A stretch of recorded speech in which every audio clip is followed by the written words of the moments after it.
৪৩ বছর ধরে কার্যক্রম নিষিদ্ধ আওয়ামী লীগের সভাপতি পদে বহাল রয়েছে ক্ষমতাচ্যুত শেখ হাসিনা। ১৯৮১ সালের পর থেকে এখনও পর্যন্ত আওয়ামী লীগের সভাপতি পদে আছেন তিনি। ৭৫-এর পর ৬ বছর নির্বাসিত জীবন কাটিয়ে দেশে ফেরেন শেখ হাসিনা। একই বছরে দলের ত্রয়োদশ সম্মেলনে আওয়ামী লীগের সভাপতি নির্বাচিত হন তিনি। তবে তখন অপরিবর্তিত থাকে দলের সাধারণ সম্পাদক পদ। ১৯৮২ সালে সাজেদা চৌধুরীকে আবারও সাধারণ সম্পাদক করা হয়। ২ মেয়াদ পর ১৯৯২ সালে জিল্লুর রহমান আবারও যোগ্যতা বলে এই পদে আসেন। এরপর ২০০২ সাল থেকে ২০০৯ সাল পর্যন্ত আওয়ামী লীগের সাধারণ সম্পাদক ছিলেন মোহাম্মদ আব্দুল জলিল।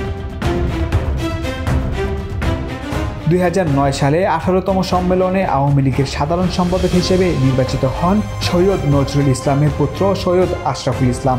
২০১৬ সালে ২০তম সম্মেলনে সাধারণ সম্পাদক হয়ে আসেন ওবায়দুল কাদের।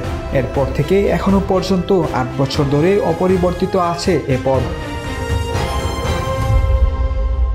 ২০২৪-এর জুলাই অভ্যুত্থানের পর আওয়ামী লীগের কার্যক্রম নিষিদ্ধ করেন অন্তর্বর্তীকালীন সরকার। তারপর থেকেই কার্যক্রম নিষিদ্ধ আওয়ামী লীগের রাজনীতি করা এবং নেতৃত্ব নিয়ে নানা প্রশ্ন উঠেছে। এ বিষয়ে শেখ হাসিনা ছেলে সজীব ওয়াজেদ জয় শুক্রবার সংবাদ মাধ্যম বিবিসি বাংলাকে জানান, আওয়ামী লীগ একটি গণতান্ত্রিক দল। ভবিষ্যৎ নেতৃত্ব কে হবে এটা দল নির্ধারণ করবে। ব্যক্তিগতভাবে কেউ এর নির্দেশ দিতে পারে না। শেখ পরিবারের সদস্যদের নেতৃত্বে আসার প্রসঙ্গে জয় বিবিসি বাংলাকে বলেন, তার পরিবারের সবাই ৩০ বছর ধরে বিদেশে। তিনি বিবিসি বাংলাকে আরও বলেন, রাজনীতি করতে হলে রাজনীতির একটা ইচ্ছা থাকতে হয়।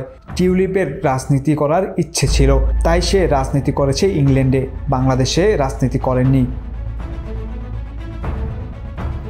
সাইমা ওয়াজেদ পুতুলের আওয়ামী লীগের নেতৃত্ব আসার সম্ভাবনা কতটা এ প্রশ্নে জয় বিবিসি বাংলাকে বলেন, এ নিয়ে আলোচনা আছে, তবে সম্ভাবনা ভিন্ন।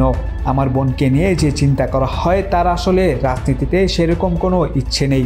অনেকেই যেটা ভাবছে সেটা আসলে ভুল। News desk, campus Times.